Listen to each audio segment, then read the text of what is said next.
화려하지 않아도 정결하게 사는 삶, 가진 것이 적어도 감사하며 사는 삶, 내게 주신 작은 힘 나눠주며 사는 삶, 이것이 나의 삶의 행복이라오.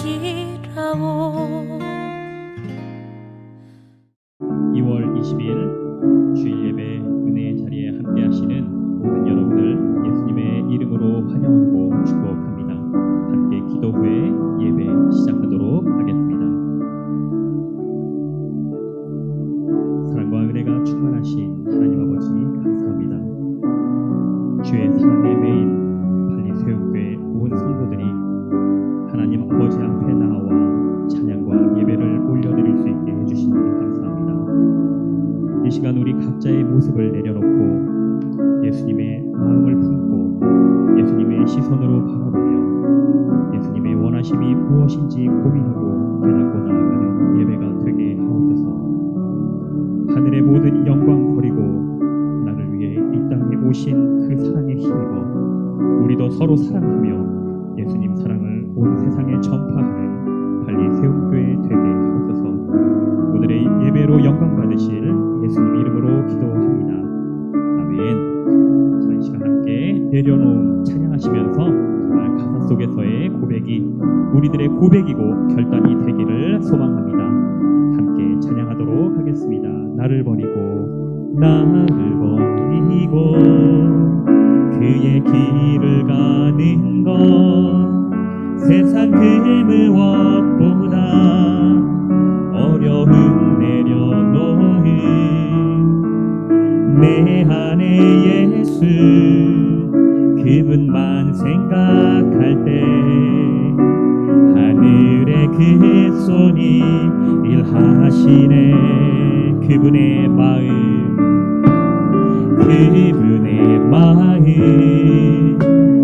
그분의 시선 그분의 원하심을 내 맘에 드는 것 십자가 그 길 그곳에 나설 때에 주님 나를 통해 일하시네. 그 사랑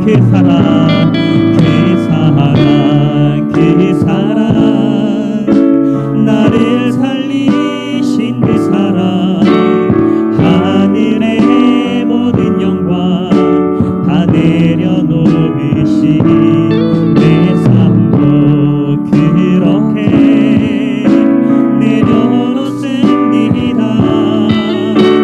주님 기뻐하시는 그 길 가렵니다. 다시 한번 찬양하도록 하겠습니다. 나를 버리고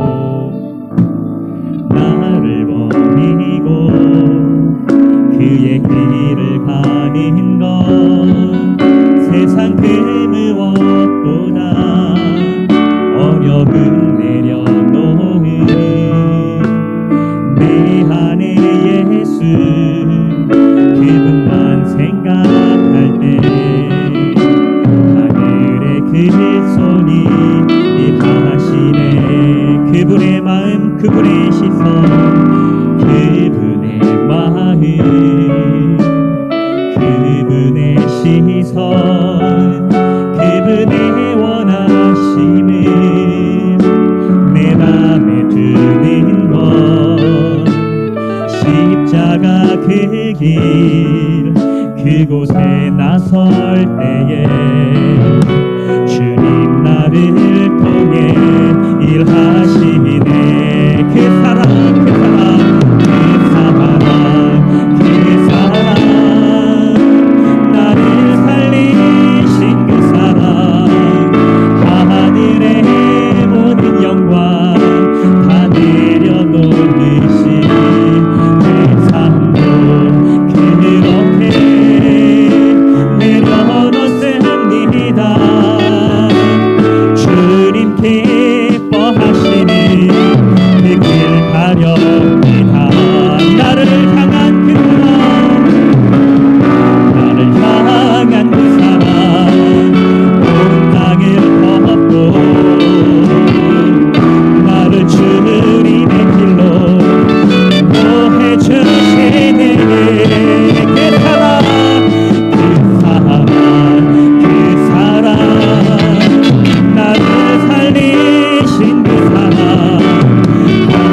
그 길 가렵니다.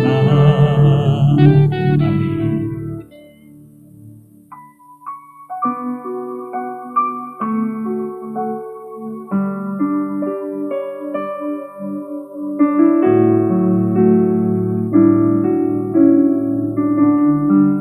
오직 주의 사랑에 매여 오직 주의 사랑에 매여 내 영 기뻐 노래합니다.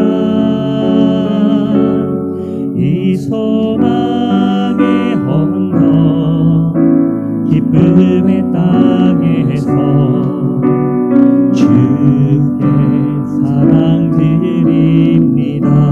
오직 주의 임재 안에 갇혀 내 영 기뻐 찬양합니다. 이 소명의 언덕 거룩한 땅에서 주께 경배드립니다. 다시 처음부터 찬양합니다. 오직 주의 사랑에 매여 내 영 기뻐 노래합니다. 이 소망의 언덕 기쁨의 땅에서 주께 사랑 드립니다. 오직 주의 임재 안에 갇혀 내 영 기뻐 찬양합니다. 이 소명의 언덕 거룩한 땅에서 주께 경배드립니다. 주께서 주신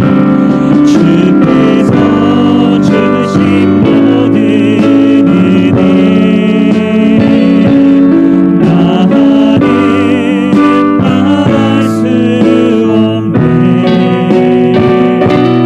내 영혼 즐거이 주 따르렵니다. 주께 내 삶 드립니다. 오직 주의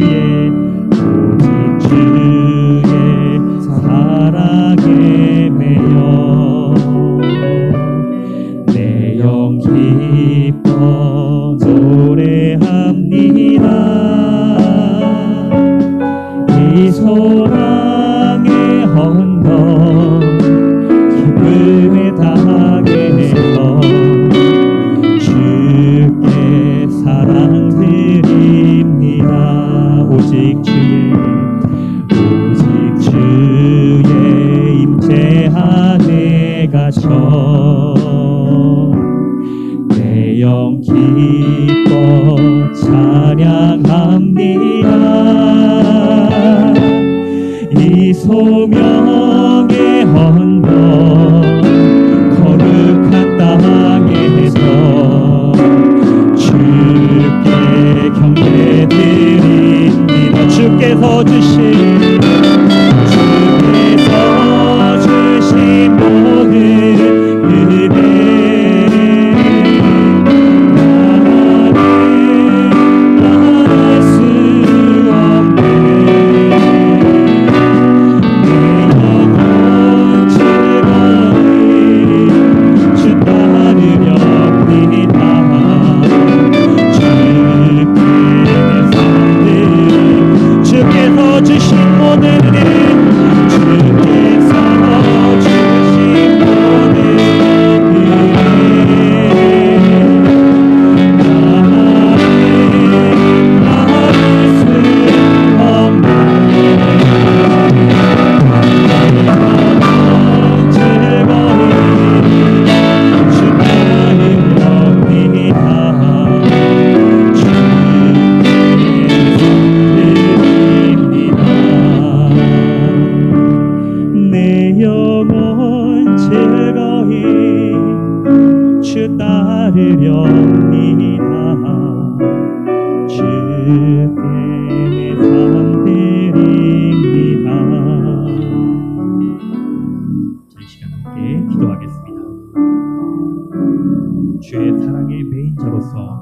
높여 찬양하게 하옵소서. 주의 임재 안에 살아가는 저로서 감사하게 하옵소서. 주께서 허락하신 이 땅과 교회와 선교지를 위해 즐거이 주님을 따르며 사랑을 품고 살아가는 발리 세움교회 되게 하옵소서. 자, 함께 우리의 결심과 우리의 교회를 위해 우리의 예배를 위해 함께 기도하도록 하겠습니다.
내가 주의 성전을 향하여 예배하며 주의 인자하심과 성실하심으로 말미암아 주의 이름을 감사하오리니 이는 주께서 주의 말씀을 주의 모든 이름보다 높게 하셨습니다. 살아계신 하나님 아버지, 저희들을 죽기까지 사랑하셔서 하나님을 아버지라 부를 수 있는 특권을 주시며 무엇보다도 은혜의 보좌 앞에 담대히 나아가 예배할 수 있게 하시니 감사를 드립니다. 지금 드려지는 예배가 구원의 기쁨으로 충만케 하옵시고 거룩한 성령님의 임재 속에 하나님의 음성을 듣는 살아있는 예배가 되게 하옵소서. 예수 그리스도 이름으로 기도하옵나이다. 아멘.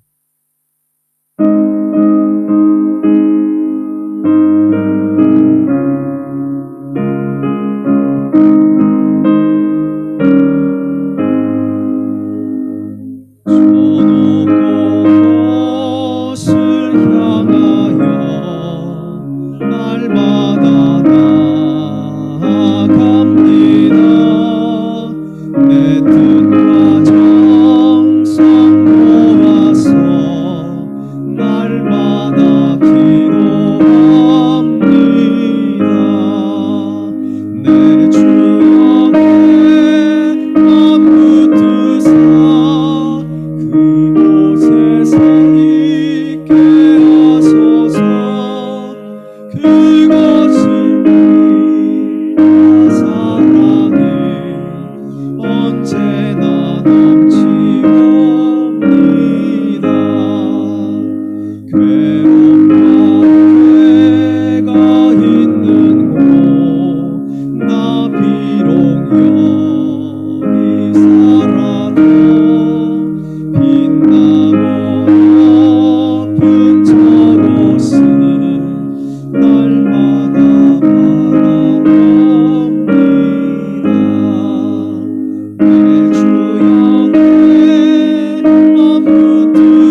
쌓으며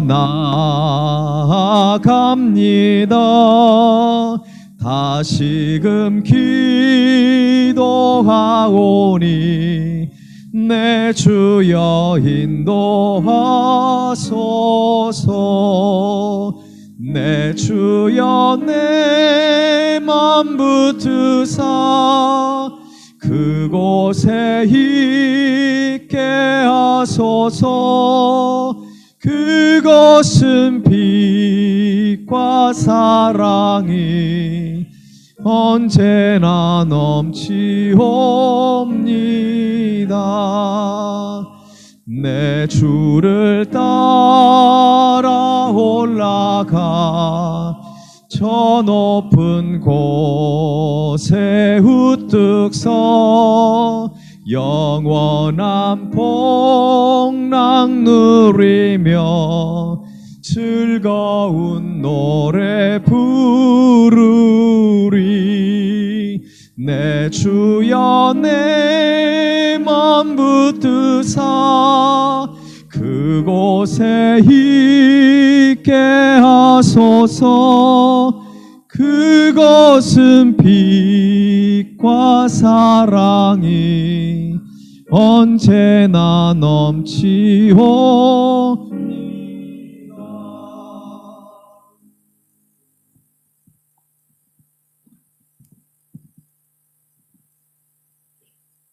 살아계신 하나님 아버지, 죄와 허물로 죽었던 우리를 예수 그리스도 안에서 살리시고 참 소망 가운데 영생을 누리며 살게 하시니 감사합니다. 생명의 말씀으로 우리를 가르치시고 기도 가운데 주님과의 친밀한 교제를 할 수 있는 은혜 주신 하나님을 찬양합니다. 지난 한 주간도 우리와 동행하시고 주의 날에 세움교회에 속한 성도들 주님 앞에 예배드리게 하시니 감사합니다. 우리 예배가 하나님 받으시는 참 제사가 되게 하시고 예배를 통해 하나님이 부어주시는 신령한 은혜를 누리며 우리의 육신과 마음으로 지은 모든 죄를 깨닫고 참 회개에 이르는 시간이 되게 하여 주옵소서.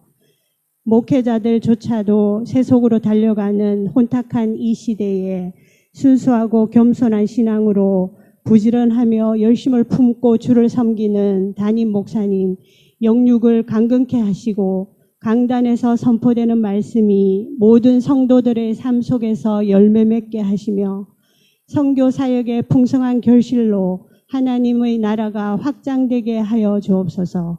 오현주 전도사님 이곳 생활에 잘 적응하고 목사님과의 아름다운 동력이 이루어지게 하여 주옵소서. 교사들에게 영혼을 사랑하는 마음과 열정을 주시고 교회 학교를 통해서 영육간의 실력 있는 믿음의 세대들이 자라게 하시고 장기 결석자들이 예배를 회복하고 고통 중에 있는 환우들을 치료하여 주옵소서. 제자 양육과 여러 성경 공부 과정을 통해서 사명을 넉넉히 감당할 그리스도의 참된 제자들이 많아지고 하나님이 칭찬하시는 세움교회가 되게 하여 주옵소서. 같은 예배 처소에서 함께하는 NCC 교회를 통해서 이 일대의 구원 주식으로 작정된 사람들이 주님 앞으로 많이 나오게 하시고 우리 교회와의 협력이 잘 이루어지게 하여 주옵소서. 세계에 흩어진 선교사님들의 사역과 삶의 풍성한 열매를 허락하시고 대한민국 교회들을 세속화해서 건져주시며 우리나라와 인도네시아 정치, 경제, 교육 등 모든 부분에 부정부패가 척결되고 제도적으로 정의가 세워지게 하여 주옵소서. 곧 있을 우리나라의 대통령 선거가 공정하게 치러지게 하시고 하나님의 방법으로 평화 통일이 이루어져서 북한의 예배가 회복되게 하여 주옵소서. 모든 가정과 직장이 흩어지는 예배의 처소가 되어서 참된 경건을 이루는 우리의 삶이 하나님의 나라가 되게 하여 주옵소서. 예수님 이름으로 기도합니다. 아멘.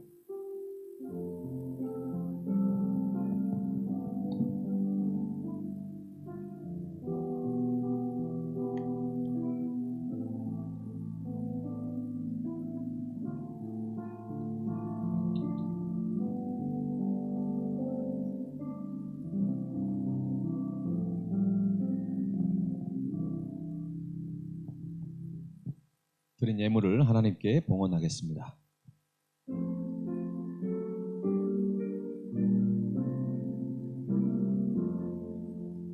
나의 보화 드리니 주여 받아 주셔서 하늘나라 위하여 주 뜻대로 쓰소서. 아멘.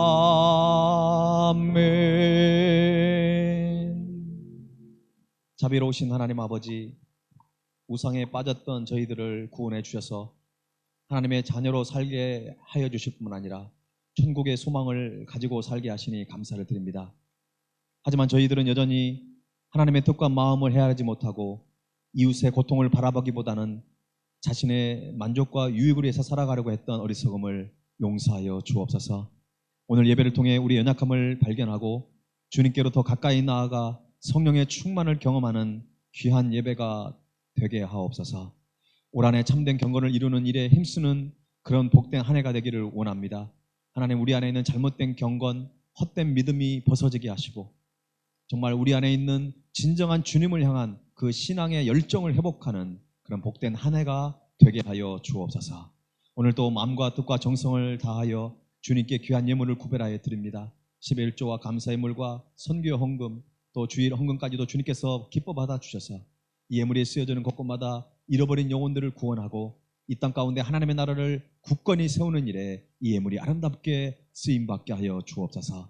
코로나 확진이 되어 치료 중에 있는 성도들, 또 발리 땅에 많은 선교사님들의 가정들이 있습니다. 하나님, 그들의 생명을 지켜주시고 치료의 강선을 발하여 주셔서 그들이 살아계신 하나님을 통하여 치유되고 회복되는 그 은혜를 경험하는 귀한 시간 될 수 있도록 하나님 붙들어 주옵소서. 우리 발리 섬께 속한 모든 성도들의 가정들이 있습니다. 주님께서 그 가정의 주인 되셔서 가정의 예배가 회복되게 하시고 가정의 사랑이 회복되게 하시고 가정 안에 서로를 신뢰하는 믿음을 통하여 그 믿음이 그 옆집과 그 담장을 넘어서 많은 사람들에게 선한 영향력을 끼칠 수 있는 복된 믿음의 가정으로 다 삼아 주옵소서. 하나님, 공무무 중에 있는 자녀들 눈동자같이 건강함으로 붙들어 주시고 또 대학 입시를 준비하고 있는 자녀들 그들의 길을 열어주셔서 하나님이 주시는 꿈과 비전의 길을 통하여 다음 세대의 글로벌 영적 리더로 쓰임받는 우리 발리의 소임께 속한 모든 자녀들이 다 되게 하여 주옵소서. 오늘 또 은혜를 사모하시며 나왔사오니 하나님 말씀하여 주시고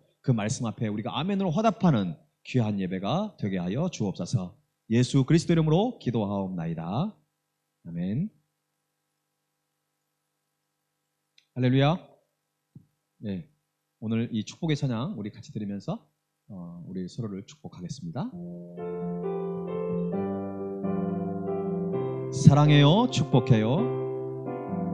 사랑해요,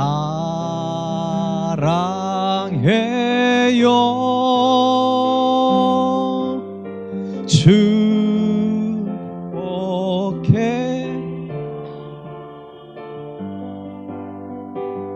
당신의 마음에 우리의 사랑을 드려요. 우리 하나님께 영광의 박수 올려드리겠습니다. 네, 교회 소식을 전해드리겠습니다. 특별한 일이 없으면 다음 주부터는 대면 예배를 시작하려고 합니다. 자세한 것은 조금 하루 이틀 더 지켜보면서 주중에 여러분 공지해 드리도록 하겠습니다. 하루속히 대면 예배가 속히 시작될 수 있도록 여러분 기도해 주시면 감사하겠습니다. 다음 주 기도는 윤성희 집사님께서 기도 인도해 주시겠습니다. 제20대 대통령 재외선거가 이제 2월 25일부터 28일까지 진행이 됩니다. 오전 8시부터 오후 5시까지 주 발리 분관에서 진행이 되니까 여러분 많이 참여를 부탁드리겠습니다. 오늘 우리에게 주신 하나님의 말씀을 함께 보겠습니다. 야고보서 2장 14절에서 26절까지 말씀입니다. 한 절씩 교독하겠습니다. 내 형제들아, 만일 사람이 믿음이 있노라 하고 행함이 없으면 무슨 유익이 있으리요? 그 믿음이 능히 자기를 구원하겠느냐? 일용할 양식이 없는데 너희 중에 누구든지 그에게 이르되 평안히 가라 덥게 하라 배부르게 하라 하며 그 몸에 쓸 것을 주지 아니하면 무슨 유익이 있으리요? 이와 같이 행함이 없는 믿음은 그 자체가 어떤 사람은 말하기를 너는 믿음이 있고 나는 행함이 있으니 행함이 없는 내 믿음을 내게 보이라. 나는 행함으로 내 믿음을 내게 보이리라 하리라.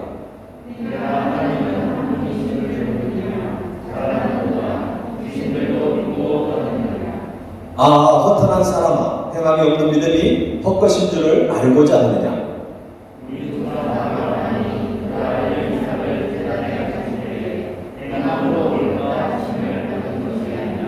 내가 보거니와 믿음이 그의 행함과 함께 일하고 행함으로 믿음이 온전하게 되었느니라.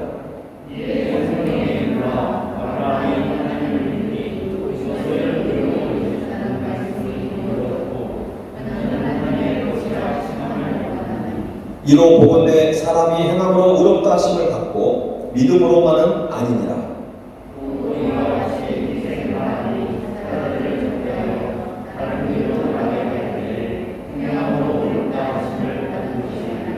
함께 읽겠습니다. 영혼 없는 몸이 죽은 것 같이 행함이 없는 믿음은 죽은 것입니다. 아멘. 오늘 말씀의 핵심 주제는 믿음과 행함의 관계입니다. 본문에서 믿음이라는 단어는 4번이나 나옵니다. 그리고 행함이라는 단어도 12번이나 나오고 있죠. 믿음과 행함은 동전의 양면과도 같아요. 그래서 믿음은 행함을 통해서만 보여줄 수 있다고 야고보는 강조하고 있습니다. 행함이 없이 아무리 유창한 말로 어떤 믿음에 관해서 이야기를 한다고 한들 그것은 소용이 없는 것입니다. 믿음이 있다는 말은 그 믿음이 삶의 열매가 되어서 구체적으로 나타날 수밖에 없다는 그런 말씀입니다. 우리가 바른 신앙생활을 하기 위해서 그리고 참된 경건을 이루어 가기 위해서는 믿음과 행함에 대한 오해가 없어야 합니다. 믿음과 행함의 관계를 정확하게 알아야 한다는 것이죠. 그래야 우리가 어떤 종교인으로 살아가는 것이 아니라 참된 신앙인으로 살아갈 수가 있습니다. 성경에서 말하는 믿음은 뭘까요? 그 믿음을 우리가 정확하게 잘 이해를 해야 합니다. 특히 바울이 말하는 믿음과 야고보가 말하는 믿음은 어떤 뉘앙스가 다릅니다. 그리고 강조점이 다르다는 점을 우리가 잘 이해를 해야 합니다. 사도 바울은 로마서 3장 28절에서 이렇게 말씀하고 있습니다. 그러므로 사람이 의롭다 하심을 얻는 것은 율법 위에 있지 않고 믿음으로 되는 줄 우리가 인정하노라 이렇게 말씀하고 있어요. 반면에 야고보는 오늘 본문 2장 14절에서 내 형제들아 만일 사람이 믿음이 있노라 하고 행함이 없으면 무슨 유익이 있으리요? 그 믿음이 능히 자기를 구원하겠느냐라고 말씀하셨어요. 다시 말해서 행함으로 의롭다함을 받는다고 그렇게 강조를 하고 있는 것이죠. 얼핏 보면 믿음을 강조하는 바울의 가르침과 행함을 강조하는 야고보의 가르침이 모순되는 것처럼 보일 때가 있어요. 그러나 여러분 오해하지 말아야 돼요. 여기서 중요한 것은 바울과 야고보가 믿음과 행함이라고 하는 이 용어를 각각 다른 의미로 사용했다는 것입니다. 바울이 믿음에 관해서 말할 때는 그것이 예수 그리스도를 철저히 신뢰하는 그 믿음을 얘기하는 것입니다. 갈라디아서를 보면 거짓 선생들의 영향을 받은 일부 교인들이 그들의 어떤 그 가르침을 따라서 율법을 지켜야지만이 할례를 받아야지만이 구원을 받을 수 있다라고 그렇게 잘못된 복음을 전했던 것이죠. 그럴 때 바울은 그랬어요. 율법의 행위로는 구원을 받을 수 없다. 오직 예수 그리스도를 신뢰하는 믿음으로만 우리가 의롭게 되고 우리가 구원을 받을 수 있다고 그렇게 사도 바울은 강조를 하고 있어요. 그러나 야고보는 믿음을 어떤 하나님의 존재를 믿고 인정한다는 의미로 사용하고 있습니다. 그래서 19절의 말씀에 보면 내가 하나님은 한 분이신 줄 믿느냐? 잘하는도다. 그런데 이런 믿음 어떤 믿음이에요? 귀신들도 믿고 떠느니라라고 되어 있어요. 그러니까 하나님의 존재를 인정하지만 그렇다고 자기의 행동으로 하나님께 영광을 돌리지 않으려고 하는 그 믿음은 귀신들의 수준의 믿음밖에 안 되는 거예요. 바울과 야고보의 가르침은 강조하는 그런 집중되어 있는 부분이 다르다는 것입니다. 바울의 논지는 우리가 어떻게 구원을 받는가? 그의 대답은 뭡니까? 오직 뭘로 구원을 받아요? 믿음으로 구원받는 거예요. 반면에 야고보의 논지는 참된 구원을 얻은 믿음을 소유한 우리 크리스찬들은 어떻게 알 수 있는가 이겁니다. 여러분 예수님 믿고 구원 받으셨습니까? 예, 아멘이죠. 그럼 그걸 어떻게 할 수 있죠? 야고보는 그의 열매를 보아서 안다 이 말입니다. 그의 행함을, 믿음의 행함을 통해서 우리가 구원받은 것을 확신한다 이런 뜻이에요. 다시 요약을 해보면 바울은 어떻게 구원받는가 이것을 강조했고, 야고보는 구원받은 이후에 우리가 어떻게 구원받은 믿음의 증거가 있는가 이런 강조한 부분이 다르다는 것입니다. 따라서 믿음과 행위는 따로 떼어놓고는 생각할 수 없어요. 구원은 오직 믿음으로만 주어지며 참 믿음은 행위로 확인이 되는 것입니다. 분명 우리는 의롭게 되는 것, 구원을 얻게 되는 것은 믿음으로만 되는 거예요. 우리의 행위로는 절대로 구원을 얻을 수 없습니다. 인간은 그 어떤 노력으로도 그 어떤 행위로도 구원의 조건이 될 수는 없어요. 오직 예수 그리스도의 보혈로 말미암아 그 은혜로 주신 믿음으로 말미암아 우리는 구원을 얻게 된 줄로 믿습니다. 하지만 오늘 본문 말씀은 그 사도 바울이 얘기하는 그 초점이 다르다는 것이에요. 분명 우리가 의롭게 되는 것, 구원을 얻게 되는 것은 믿음으로만 되는 것인데, 오늘 말씀에서 야고보는 그 믿음이라고 하는 것이 어떻게 증거되느냐 이것을 우리에게 질문하고 있습니다. 우리 입술로만 내가 믿었어요, 저는 믿습니다라고만 말한다고 해서 되는 것이 아니라는 것입니다. 정말 구원의 믿음이 있다면 그는 믿음의 행위가 반드시 따를 수밖에 없다는 것입니다. 구원의 열매들이 있을 수밖에 없다는 것입니다. 단순히 율법을 지키는 것은 종교적인 행위이지만 믿음의 행위는 신앙인으로서의 정체성을 가지고 그리스도인답게 살아가는 것을 말하는 것입니다. 그리스도의 향기를 날리며 세상에서 빛과 소금의 역할을 감당하면서 살아가는 것입니다. 따라서 행함이 있는 믿음을 갖는다는 것은 신앙생활에서 매우 유익한 것입니다. 오늘 야고보는 이 믿음의 행위에 대해서 계속 우리에게 유익이 있다고 지금 말씀하고 있어요. 그런데 행함이 있는 믿음을 오해하여 단지 율법을 지키면서 그냥 어떤 율법에 대한 열심만 내는 어떤 바리새인처럼 그렇게 우리가 순종해서는 안 된다는 것입니다. 이런 사람들은 행함이 있는 믿음을 가지게 되면 진정한 자유가 없는 것처럼 인식을 할 수도 있어요. 여러분, 행함이 있는 믿음은 율법주의자들처럼 성경을 문자적으로만 해석하면서 그냥 철저히 자신만을 복종시키는, 그래서 어떤 그 자유함이 없이 막 숨이 턱턱 막히는 그런 인생이 아니에요. 행함에 있는 믿음은 예수 그리스도를 인격적으로 만난 사람이, 예수 그리스도를 통해서 거듭남을 경험한 사람이 성령님의 이끄심에서 우리가 순종하면서 나아가는 것이에요. 그러므로 주님 안에 있는 진정한 자유함을 누리게 되는 것입니다. 기쁨이 있고 은혜가 있고 감격이 있고 행복이 있는 것입니다.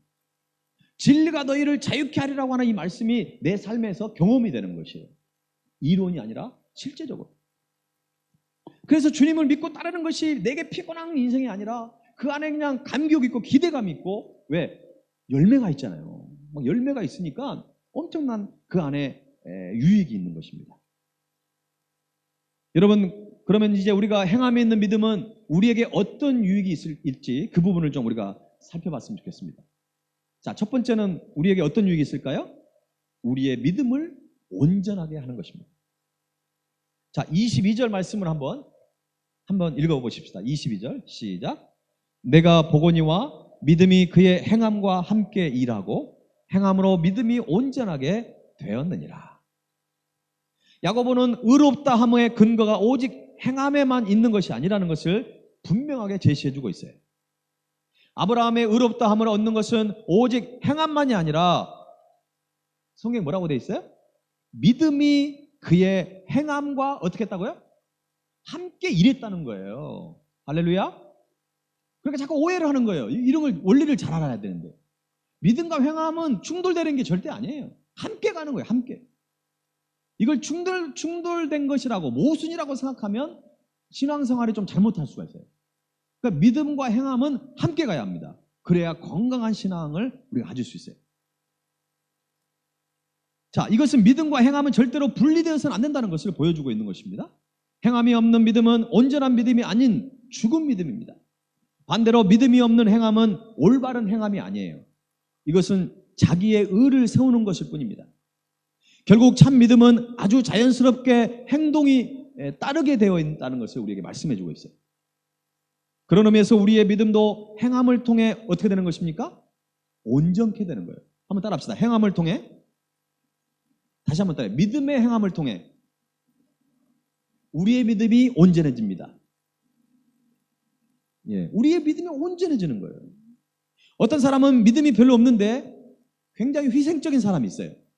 그래서 어려운 사람들을 많이 도와줍니다. 반면에 어떤 사람은 신앙이 없어요. 신앙이 있어요. 근데 신앙이 있다고 하는데 너무 인색해가지고 다른 사람들에게 욕을 먹는 경우가 있습니다. 신앙을 가진 사람들이 믿지 않는 사람들에 비하여 나은 점이 별로 없을 때 사람들은 그렇게 질문을 하는 거예요. 과연 신앙이 무슨 소용이 있냐? 예수님을 믿는다고 하는데 그것이 당신의 삶에 어떤 영향력을 끼치느냐? 어떤 삶의 변화가 있느냐라고 우리에게 오히려 질문을 한다는 것입니다. 아까 우리가 읽었던 19절 말씀 여러분 기억하시죠? 내가 하나님은 한 분이신 줄 믿느냐? 하나님의 존재를 믿는 수준은 그냥 기본적인 거예요. 특별한 게 아니에요. 하나님을 믿고 거기서 끝나버리면 안 된다는 것입니다. 거기서 끝나버리면 귀신들이 믿는 수준이에요. 야고보가 이렇게 전하는 의도는 행함이 없이 지식만을 내세우는 신앙은 귀신이 가진 정도의 신앙밖에 되지 않는다는 것입니다. 여러분 복음서를 보세요. 귀신 들린 자들이 예수님을 알아봐요, 못 알아봐요? 정확하게 알아봐요. 예수님을 뭐라고 그래요? 하나님의 아들이라고 그래요. 아주 정확하게 알고 있습니다. 그렇다고 해서 귀신들이 거기서 회개하고 돌아옵니까? 예수님을 회개하고 뭐 제자들처럼 따라가요? 안 그렇잖아요. 그들은 신앙의 고백으로 드리는 게 아니에요. 알고는 있어요. 그러나 행하지 않는 거예요. 결단하지 않는 것입니다. 바로 그것이 귀신이 믿고 있는 그런 수준 정도밖에 되지 않는다는 것입니다. 말씀이 그 사람의 마음속에 적용되어 태도의 변화를 일으키고 감동을 줄 때 비로소 그 사람은 말씀을 들은 것이고 바로 믿음이 생긴 것입니다.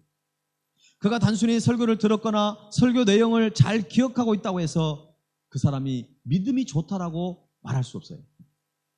단 몇 마디라도, 단 한마디의 말씀이라도 그의 삶에 태도의 변화가 생기고 그의 삶이 바뀌어지고 있다고 한다면, 그의 삶이 변화되기 시작했다고 한다면 그것이 바로 믿음이 생긴 거예요. 하나님의 말씀은 끊임없이 우리에게 영향을 주고 있습니다. 생활 속에서 말씀을 읽고 묵상을 하거나 성경 공부에 참여하면서 그리고 설교를 들을 때 우리는 하나님의 말씀에 은혜를 받고 깨달음이라는 것을 가져요. 은혜를 받고 깨달으면 어떻게 됩니까? 그 다음에 우리의 삶이 변화되고 성장을 하기 시작해요. 근데요, 열매가 있고 성장을 해서 성숙한 신앙으로 가기까지 이 과정에 뭐가 필요하냐면 행함이 필요합니다. 믿음의 신앙의 결단과 행함이 필요하다는 것입니다. 이것이 안 되기 때문에 성화의 과정을 온전히 못 가는 것입니다. 그러니까 신령한 그리스도인, 고린도전서 2장과 3장에 나와 있는 신령한 그리스도인이 돼야 되는데 육신적인 그리스도인, 예수를 믿고 있긴 하지만 내 삶의 주인으로 예수님을 모시지 않는 것입니다. 어떻게 보면 세상과 주님과의 그 양다리를 걸치고 있는 것이죠. 하나님의 말씀은 우리에게 끊임없이 지금도 영향을 주고 있습니다. 하나님의 말씀은 우리의 삶의 태도를 바꾸게 하고 삶의 양식과 습관을 바꾸고 우리의 가치관도 바꾸어 놓으려고 하고 있어요. 그런데 우리의 태도나 습관은 그리 쉽게 바뀌지 않는 특징을 가지고 있어요. 여러분 어때요? 만약에 부부가 결혼했는데 남편이 양말을 항상 뒤집어 벗어나요. 어떻게 보면 그거 제대로 뒤집어 벗지 않는 거 그거 하나 고치려는데도 10년 이상 걸리는 부부도 있어요. 어떤 사람은 국을 먹는데 수저로 바로 떠먹는 사람이 있는가 하면 젓가락으로 먼저 건더기를 먹고 나중에 국물을 마셔버리는 사람이 있단 말이죠. 여러분 우리의 습관을 고친다는 거 그리 쉬운 부분이 아니에요. 그러나 하나님의 말씀은 우리를 계속 신앙의 그런 습관들, 그런 태도를 자꾸 우리를 변화시키려고 하시는데 우리는 귀찮고 불편한 거예요. 그렇기 때문에 때로는 그것을 우리가 거부할 때가 있다는 것입니다. 심리학 용어로서 이 고착이라는 게 있습니다. 이 고착은 발달이 더 높은 단계로 진행이 되지 않고 그 단계에 머물러 있어 버리는 것이에요. 픽스액션이라고 하죠. 픽스액션. 원래 고정을 시킨다고 하는 게 이제 픽스 시킨다 뭐 그런 말 있잖아요. 그러니까 픽스액션이에요. 그러니까 고착, 그냥 그 단계에 머물러 있어 버리는 거예요. 우리의 신앙이 계속 성장을 해야 되는데 성장하지 않고 그 단계에 머물러 있어 버리는 것이죠. 근데 참 놀라운 건 심리학자들은요, 고착이 되는 이유를 이렇게 설명하고 있어요. 특정 발달 단계에서 지나치게 높은 심리적인 만족감을 얻었거나 또는 지나치게 불만족한 상태가 지속되어 발생할 수 있다고 보고 있어요. 야, 이거는 영적인 통찰력이 있는 거예요. 여러분, 우리 그리스도인들이 신앙이 어떨 때 성장하지 않는지 아십니까? 우리가 어떨 때 영적인 고착 상태에 빠진지 아세요? 내가 어느 순간에 너무 내 자신에 대한 만족감을 갖는 거예요. 아, 이 정도 신앙이면 돼? 뭐 이 정도면 되겠지라고 하는 그 나도 모르는 교만함이 찾아올 때 우리는 고착 상태에 빠질 수 있어요. 또 한 가지는요, 내 자신에 대한 실망감이에요. 은혜를 받고 하나님 제가 이렇게 살겠습니다 막 결단했어요. 그런데 작심삼일이에요. 그냥 예전으로 돌아가 버리거나 그 습관을 쉽게 고칠 수 없는 그 자신의 모습을 바라보면서 때로는 포기해버리는 것이죠. 그러다 보면 그 단계를 넘지 못하는 영적 고착 상태에 우리가 빠져버릴 수 있다는 것입니다. 행함에 있는 믿음은 결국 우리의 믿음을 온전하게 해주는 것입니다. 온전한 믿음이 무엇이겠습니까? 바로 성숙한 그리스도인이 되는 것입니다. 오늘 본문에서 야고보는 참 믿음을 가진 두 사람의 예를 들고 있죠. 아브라함과 라합의 얘기를 우리에게 들려주고 있어요. 믿음 생활을 하면서 삶의 변화가 나타나고 행함의 열매가 있으면 되는 것이에요. 믿음은 볼 수 없지만 그 열매로 우리는 믿음을 알 수 있게 되는 것입니다. 아브라함이나 라합이 구원을 얻게 된 것은 그들의 도덕적인 수준이 뭐 높은 수준이어서 그런 게 아니에요. 그들은 단지 하나님의 존재만을 믿었거나 그것을 끝나는 게 아니라 그들의 믿음은 몸으로 직접 보여줬던 믿음이에요. 아무리 큰 대가를 치르더라도 하나님의 말씀대로 살겠다고 하는, 그 하나님의 말씀을 지키겠다고 하는, 순종하겠다고 하는 그 결단이 그들 가운데 있었다는 것입니다. 그래서 말씀에 순종하기 위해서 자기의 아들까지도, 100세에 얻은 그 아들, 귀한 아들까지도 하나님을 위해서 드릴 수 있었다는 것이죠. 여러분, 하나님을 경외한다는 것은 하나님을 겸손히 섬기고 예배하는 거예요. 이 세상에서 의를 행함으로 하나님께 영광을 돌리는 삶이, 그것이 바로 하나님을 경외하는 삶입니다. 라합의 믿음은 듣고 아는 데서 그친 것이 아니라 여리고에 온 이스라엘의 정탐꾼들을 자신의 목숨을 걸고 숨겨줬던 거예요.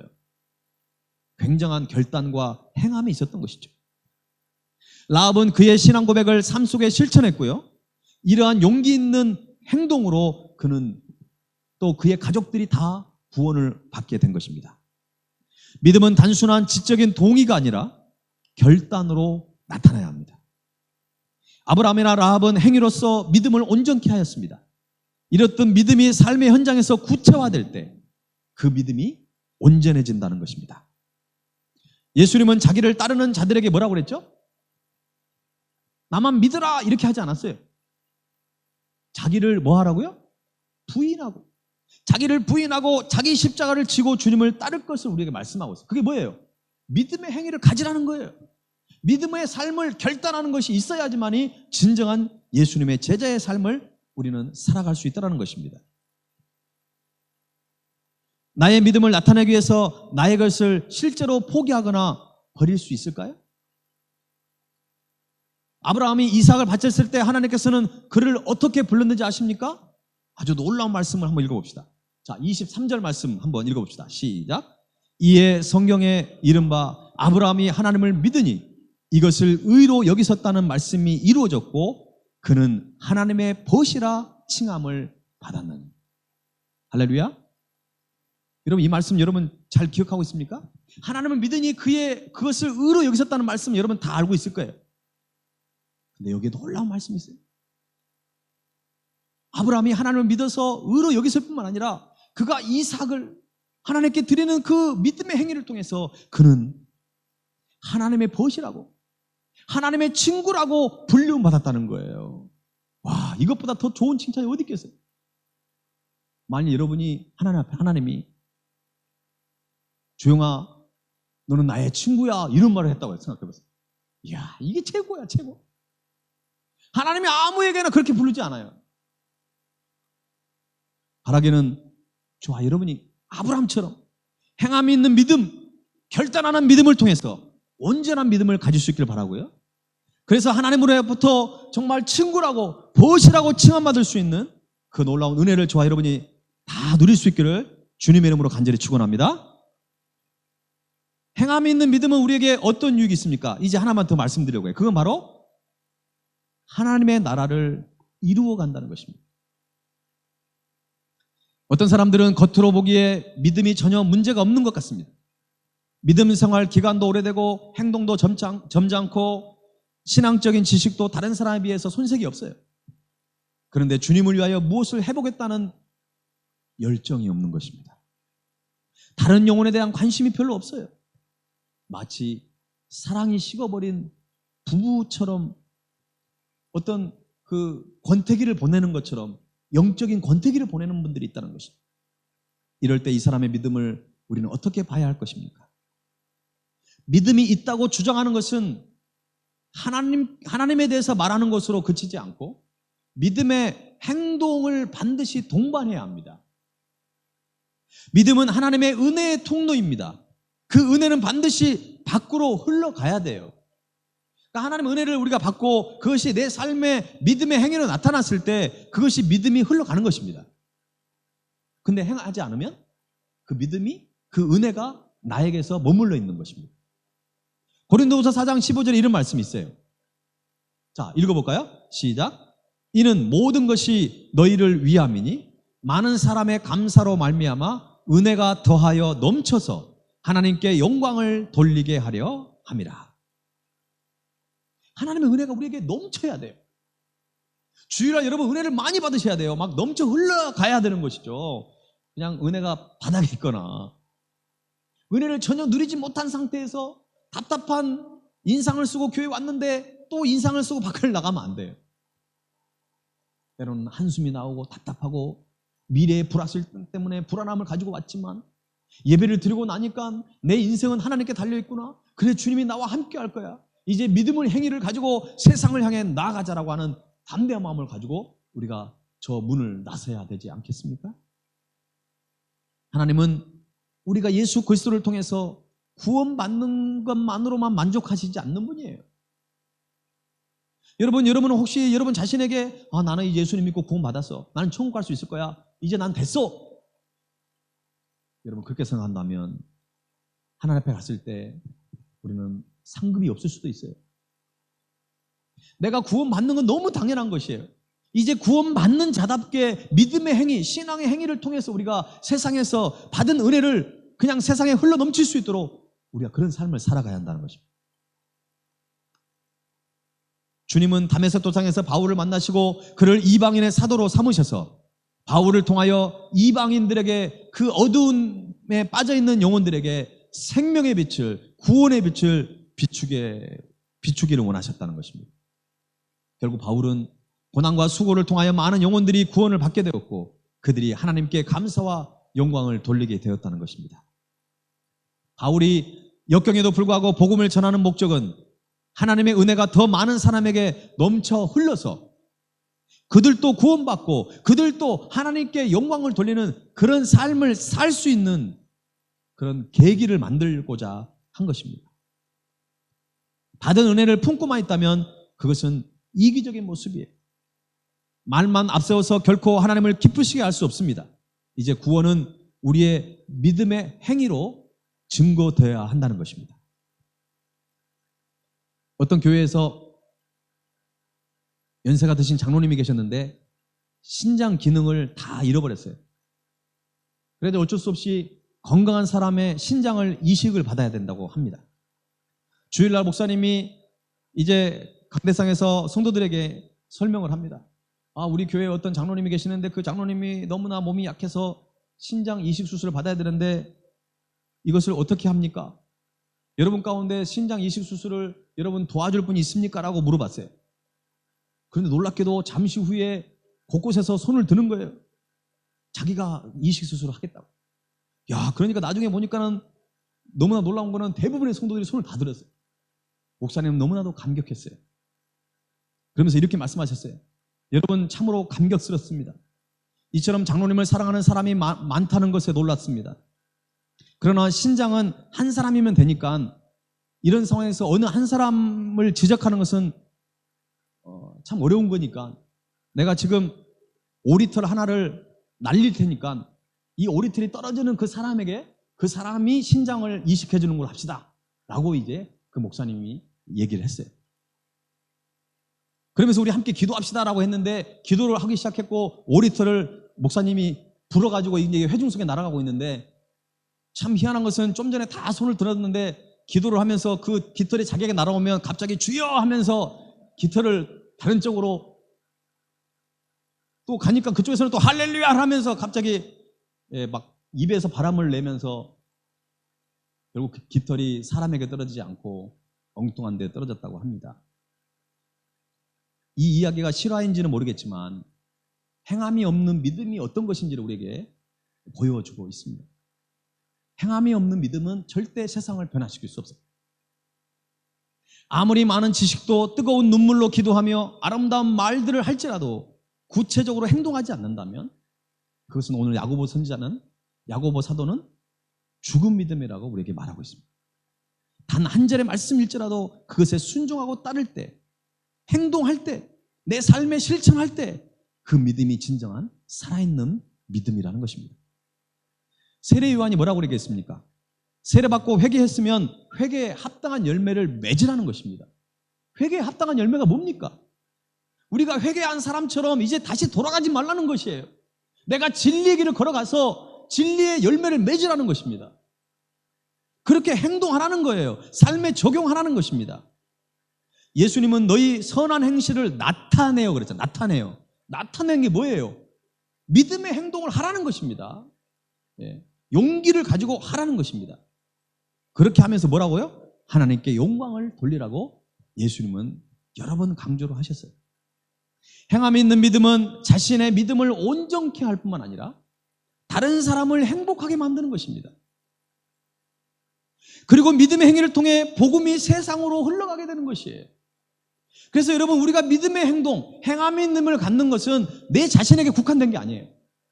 나와 연관된 많은 가족들, 성도들, 그리고 나아가서 이 민족과 열방을 향해서 그 믿음의 행위를 통해서 엄청난 열매를 그리고 하나님의 나라를 이루어 가신다는 것입니다. 우리가 행함이 있는 믿음을 갖는다는 것은 선택의 문제가 아니에요. 반드시 가져야 될 믿음입니다. 예수를 믿고 구원받는 자의 증거를 우리의 일상을 통해서 보여줄 수 있어요. 우리가 행함이 있는 믿음을 가지고 일상을 살아갈 때 하나님께서는 우리를 통해서 하나님의 나라를 이루어가게 될 줄로 믿습니다. 이번 한 주간, 아니 여러분의 남은 생에 살아있는 믿음, 행함이 있는 그 믿음을 통해 하나님께 칭찬받는 저와 여러분의 인생이 되기를 주님의 이름으로 간절히 축원합니다. 우리 다 함께 이 찬양을 드리려고 합니다. 일상이라는 찬양의 가사를 한번 보겠습니다. 이 찬양 지난주에도 했던 찬양인데요. 나를 보내사 서게 하신 곳, 가장 귀한 곳이 바로 이곳이라. 여러분, 우리가 있는 장소가 다 중요해요. 교회, 가정, 직장, 학교. 여러분, 교회에서 예배 드리는 우리의 모습은 정말 다 성령 충만하게 보여요. 그러나 교회를 떠나서 여러분의 삶의 현장, 그 일상이 어떻게 보면 더 중요하다는 거예요. 내게 주신 곳 광야와 같아도 믿음과 소망 가지고 어떻게 해요? 최선을 다한다는 것입니다. 나의 작은 삶 주께 드릴 때 나의 삶을 통해 주 영광 받으리. 내게 맡기신 가장 귀한 이곳 감사와 순종으로 오늘을 살리라. 나의 일상을 통해 하나님께 영광을, 나의 일상을 통해 생명의 복음을, 내게 맡기신 이곳 나를 부르신 곳에 하나님의 나라가 이루어지기를 원합니다. 믿음의 행위를 통해, 행함이 있는 믿음을 통해 하나님의 나라를 이루겠다고 하는 아름다운 가사가 이곳에 있습니다. 오늘 이 찬양 저와 여러분의 고백이 되기를 주님의 이름으로 축원합니다. 우리 찬양 기도하는 마음으로 고백하며 드립시다.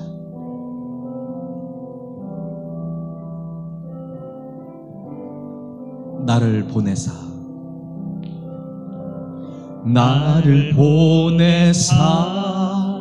서게 하신 곳, 가장 귀한 곳이 바로 이곳이라.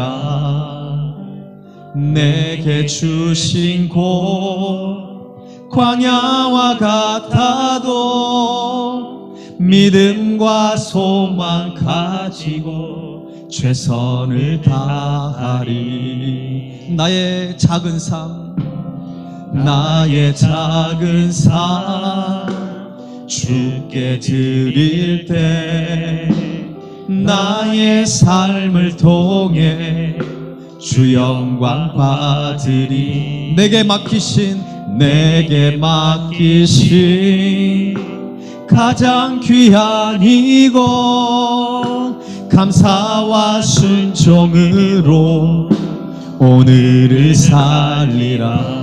나의 일상을 통해 하나님께 영광을, 나의 일상을 통해 생명의 복음을, 내게 맡기신 이곳 나를 부르신 곳에 하나님의 나라가 이루어지길 원함. 나의 일상을 통해 하나님께 영광을, 나의 일상을 통해 생명의 복음을. 그렇습니다. 주님, 내게 맡기신 이곳 나를 부르신 곳에 하나님의 나라가. 우리 하나님께 오른손 높이 들고 우리의 신앙의 고백을 담아 고백합시다. 나의 일상을 통해 하나님께 영광을, 나의 일상을 통해 생명의 복음을, 내게 맡기신 이곳 나를 부르신 곳에 하나님의 나라가 이루어지길 원합니다. 우리 함께 기도하기를 원합니다. 여러분은 지금 온라인으로 예배를 드리기 때문에 대부분은 여러분의 가정 안에서 예배를 드리고 있을 것입니다. 여러분이 가정이 여러분의 일상입니다. 여러분의 가정 안에서 나누어지는 그 대화가, 여러분의 그 모습이, 예배의 모습이 서로 사랑하고 격려해주고 위로해주는 그 아름다운 모습을 통하여 하나님은 여러분을 통하여 하나님의 나라를 이루어가게 될 것입니다. 하나님, 우리의 가정이 주님 앞에 더욱더 회복되기를 원합니다.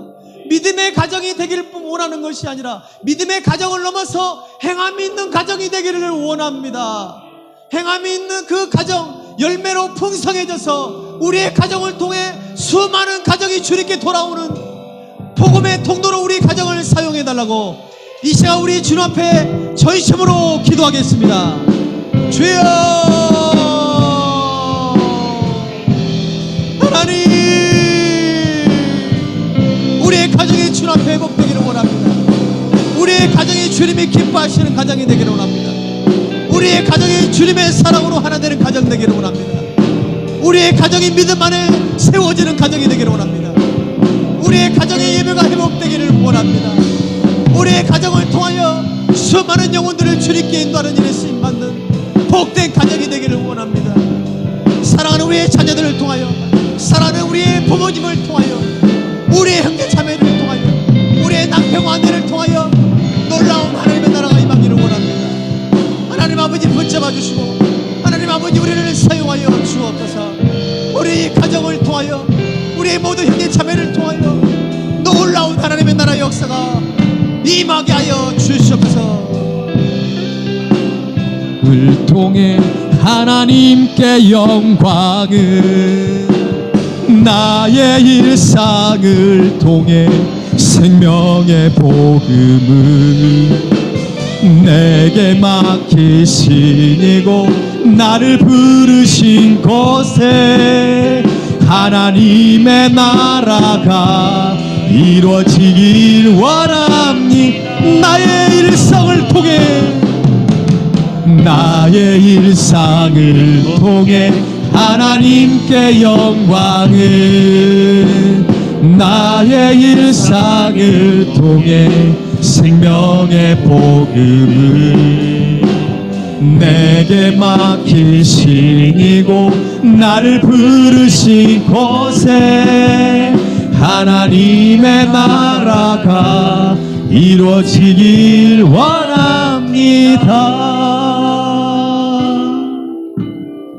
나의 일상을 통해 하나님께 영광을, 나의 일상을 통해 생명의 복음을 내게 맡기시고 나를 부르신 곳에 하나님의 나라가 이루어지길 원합니다.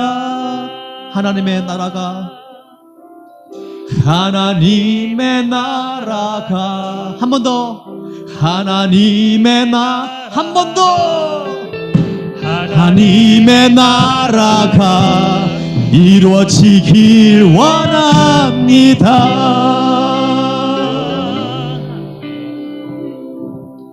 지금은 우리를 위해 십자가의 길을 걸어가신 주 예수 그리스도의 은혜와 독생자 예수 그리스도를 아낌없이 이 땅에 보내주신 하나님 아버지의 그 크신 사랑과 성령님의 역사하시고 동행하시는 그 놀라우신 은혜가 행함 있는 믿음을 통하여 수많은 열매를 맺을 뿐만 아니라 그것을 통하여 수많은 사람들을 행복하게 하고 하나님의 나라를 이루어가는 일에 쓰임받기를 원하는 사랑 우리 발리세움교회 속한 모든 가정들, 모든 성도들이 될 수 있기를, 그리고 세계 흩어지는 모든 선교사님의 그 사역 위에 지금부터 영원토록 함께 하옵시기를 간절히 축원하옵나이다. 아멘. 오 주님 아버지, 정말 경배를 받아 주시옵소서. 오 주님 아버지 역사해 주시옵소서. 하나님 아버지, 저를 우리 오늘을 사용하여 주시옵소서. 역사해 주시기를 원합니다. 우리를 사용하여 주시옵소서.